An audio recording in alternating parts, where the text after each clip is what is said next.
ماں باپ کا ہونا، ان کے ہاتھ کا سر پہ ہونا،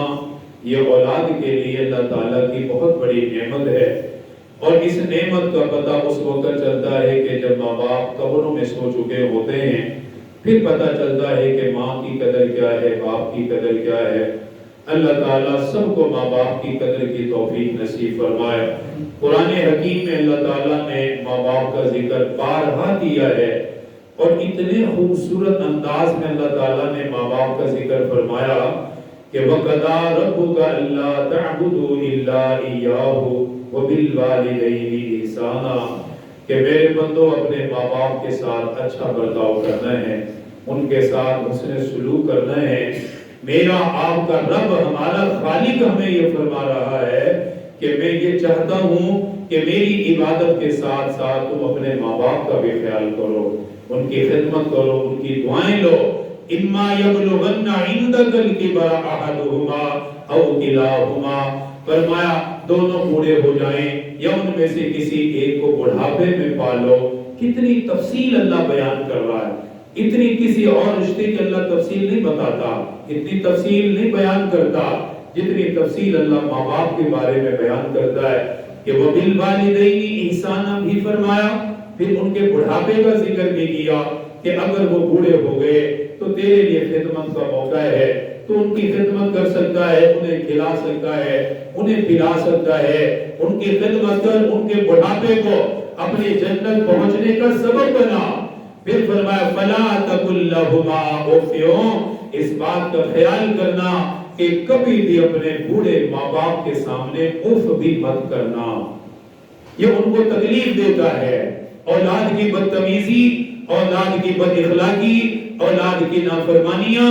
اولاد کی یہ چیزیں ماں باپ کی تکلیف کا سبب بنتی ہیں، ماں باپ کی پریشانی کا سبب بنتی ہیں کہ ماں باپ ساری زندگی جو اولاد کو کھلاتے ہیں پلاتے ہیں،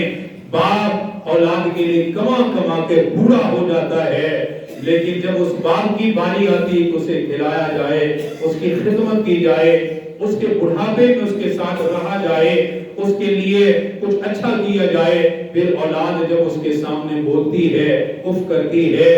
باپ کا دل بھی دکھتا ہے، رب العالمین کو بھی جلال آتا ہے، اللہ تعالیٰ بھی ناراض ہوتا ہے۔ فرمایا فَلَا تَقُل لَّهُمَا أُفٍّ، کبھی بھی ان دونوں کے سامنے تم اف بھی مت کرنا، وَلَا تَنْهَرْهُمَا، کسی معاملے میں کبھی بھی ان کو جھڑکنا مت۔ کتنی تفصیل بتا رہا ہے اللہ تعالیٰ، کتنی وضاحت فرما رہا ہے اللہ تعالیٰ کہ ان کے ساتھ معاملہ کیسا کرنا، ان سے بولنا کیسے ہے، ان سے بات کس طرح کرنی ہے، وہ بھی اللہ قرآن میں فرما رہا ہے وَلَا تَنْهَرْهُمَا، کبھی بھی انہیں جھڑکنا نہیں، بلکہ وَقُلْ لَهُمَا قَوْلًا كَرِيمًا، ہمیشہ عزت اور احترام کا لحاظ کرتے ہوئے ان سے نرمی کے ساتھ گفتگو کرنی ہے۔ گفتگو کا طریقہ بھی اللہ تعالیٰ بتا رہا ہے کہ ان سے گفتگو بھی تم نے نرم لہجے میں کرنی ہے، نرمی کے ساتھ کرنی ہے، ان کے ساتھ بدتمیزی والا کام نہیں کرنا۔ وَلَا تَنْهَرْهُمَا وَقُلْ لَهُمَا قَوْلًا كَرِيمًا، اس سے آگے پھر دیکھیں فرمایا وَاخْفِضْ لَهُمَا جَنَاحَ الذُّلِّ مِنَ الرَّحْمَةِ، اور اپنے ماں باپ کی اطاعت کے لیے ان کے سامنے ہاتھ پھیلاؤ،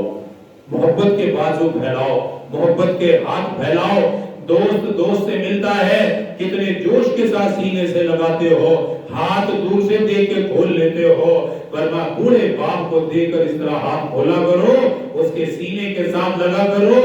اولاد جب ماں باپ کے ساتھ بڑھاپے میں اتنی محبت کرتی ہے تو ان کی زندگی میں برکت ہو جاتی ہے، انہیں تکلیف محسوس نہیں ہوتی، پھر انہیں بیماری محسوس نہیں ہوتی، ان کا درد انہیں کوئی محسوس نہیں ہوتا۔